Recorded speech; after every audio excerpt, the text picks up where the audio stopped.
6월 1일 지방선거는 지난 3월 9일에 있었던 대통령 선거 이후 3개월이 채 안 돼서 치러지게 되죠. 과연 대선 이후에 실시된 지방선거 결과는 어땠는지 강세현 기자가 분석해봤습니다. 6월 1일 지방선거가 2달 앞으로 다가왔습니다. 이번 지방선거는 대선이 열리고 약 3달 만에 치러지는데요. 역대 대선 이후 치러진 지방선거가 어떤 결과였는지 살펴보겠습니다. 2017년 5월 탄핵 전국 속에서 열린 19대 대통령 선거. 유권자는 문재인 대통령의 힘을 실어주었고 홍준표 당시 자유한국당 후보를 큰 차이로 따돌리며 승리했습니다. 1년이 지나 치러진 지방선거에서도 분위기는 그대로 이어졌습니다. 광역단체장 17곳 가운데 14곳에서 더불어민주당이 승리했고 기초단체장 역시 68%를 차지했습니다. 개혁 열기도 굉장히 강하지 않았습니까? 그래서 문재인 대통령 임기 초반 지지율이 거의 역대급이었었는데 당연히 그 영향을 이제 받을 수밖에 없는.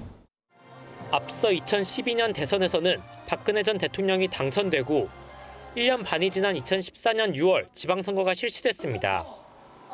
광역단체장은 새정치민주연합이 한 곳을 더 가져갔고 기초단체장은 새누리당이 과반수를 확보하며 백중세를 보였습니다.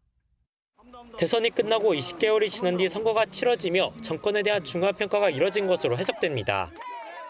한 2년 정도만 지나도 우리나라 같은 경우에는 벌써 이 정권 심판론이 작동하기 시작하거든요. 그 시점에 가게 되면 사실은 여당이 무조건 유리하다 이렇게 보기 좀 어려운 그런 환경이. 이번 6월 지방선거는 대선과 가까이 붙어 있어 국민의힘이 유리한 고지를 선점했다는 분석이 나옵니다. 하지만 가장 표차가 적을 정도로 박빙이었고 광역시도의 지지율도 10대 7로 큰 차이가 없었기 때문에 결과를 예단하긴 이르다는 게 중론입니다.